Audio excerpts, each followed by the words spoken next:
alam ko sa isip nyo.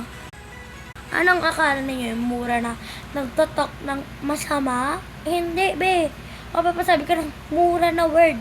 Yun talaga ang sasabihin ko. Pero, ano siya, ano?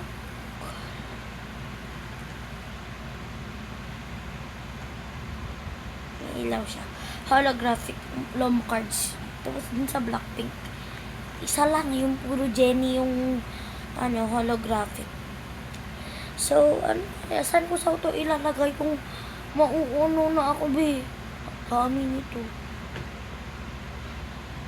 Saan ko ito kaya ilalagay? Ano sa tingin nyo ko ito ilalagay, guys?